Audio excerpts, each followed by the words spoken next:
Hi guys, story time. Sami, Capitec, Olia Beglia.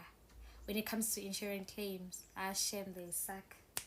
Angikusolo umndeni ofike nesidumbu mina phakathi ngoba ngazi bebefuna yiphi level of evidence. So nami ngine story no Capitec namanje I'm still busy with that case kuze ngibe namhlanje ngaluthola usizo. Capitec, my mom had a funeral cover or whatever insurance khona ne. So ngahamba ngiyoclaima meka shona last year and I have younger siblings, a brother and twins. Ngahamba ngayoclaima silungisela umncebo wakhe kwathiwa if you are the beneficiary the money will enter within 24 hours, but if you're not the beneficiary the money won't enter. Bazosendela the beneficiary the message ukuthi login ama banking details ukuthi money ngene again. I didn't have a problem with that. And nangempela I was not the beneficiary. Cool. Okay, ngibe busy malungiselelo omncebo lakhe uma binamanye ama funeral cover, so we were able to cover everything for umncebo wangcwatshwa wafihlwa kahle uma. And then ngibuyela kwa Capitec ngithi okay ke nizongisiza ngani ke from la ke no umuntu oyibeneficiary uyena ozothola imali ayikho inkinga. Ngiqhubeka ngilobela ngiclaim ngibona after a month or two no man almost yonke indawo engiclaim kuyona it's my late dad, ubaba ngizombiza ngo Mr X, it's either Mr X which is ubaba or yimina yabo. Ngithole ngicabanga ukuthi no shuthi ngoba ingangenanga kumina kusawubaba, it's still my dad.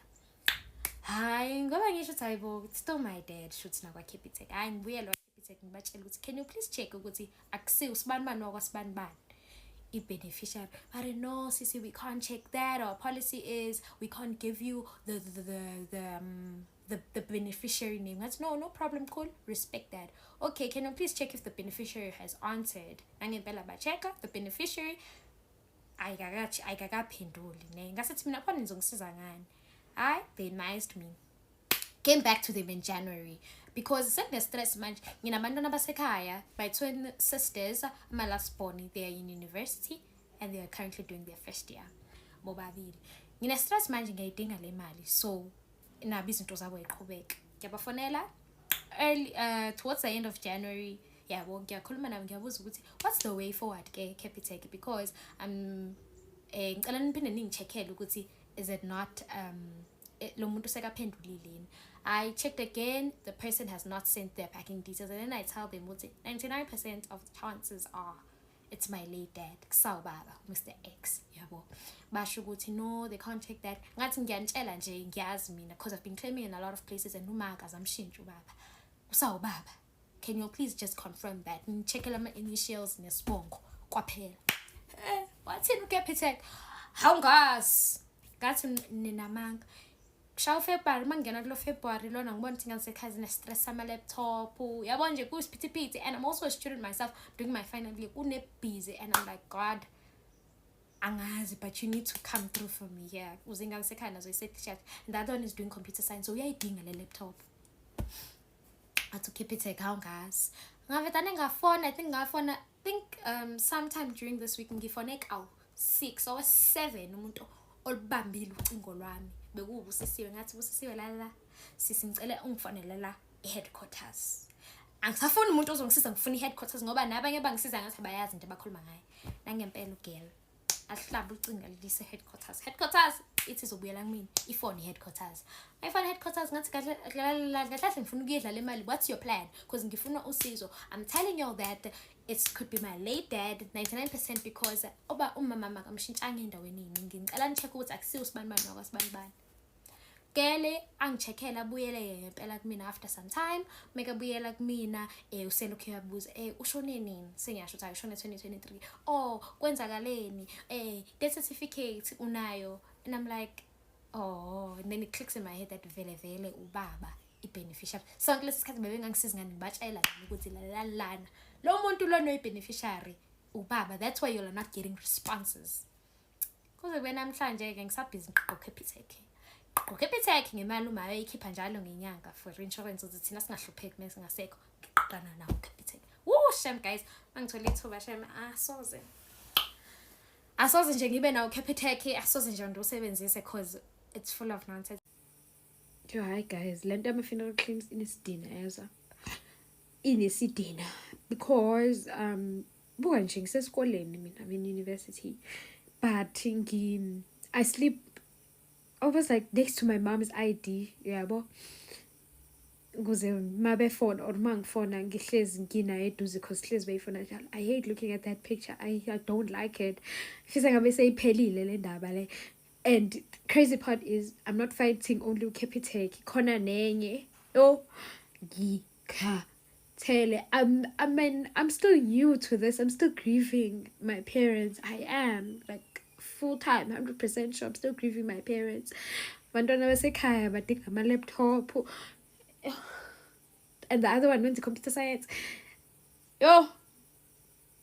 Hayi angaze ngifise kwahla kanje, angaze ma like in a way that I can feel that I'm not fine. Angilaleki ebusuku. I have constant headaches.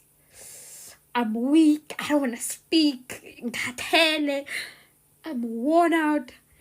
I just want this to be over.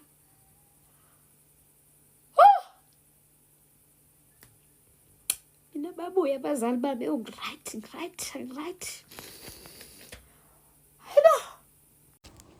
Mzansi, welcome to Mgosi waseMzansi. If today is your first time visiting this channel, please do the right thing and click the subscribe button. Honestly speaking, guys, ngeke size siwusole lo mndeni lohambe nesidumbu lapha eKZN wayosilaqada eCapitec ngemva kokuthi bafuna iproof yokuthi impela lunga labo lemndeni eselidlulile emhlabeni. Nangisisi naye she's exposing iCapitec ukuthi makwakhe washona ane life cover nabo kokuthi masekashone landlulile emhlabeni basale baphila impilo lengqono, but till today uthi Capitec ayifuni ukubhadala oyiloku iyamjikajikisa. Like I fail to understand ukuthi nithatha njani imali yemuntu mase kufanele aclaim umuntu mhlambe sokushonile sekufanele iclaimwe, anisafuni bantu ukubanika imali, nibafuna ama-proof, nibafuna lokwana, but ngalesikhathi umuntu ayibhadala le mali anizange nimhluphe because you guys were receiving money. Mase kufanele iphume imali ababhadalwe banda anisafuni and it's just so sad. Ngalesi sikhathi ngike ngitibude ukuthi mhlambe eCapitec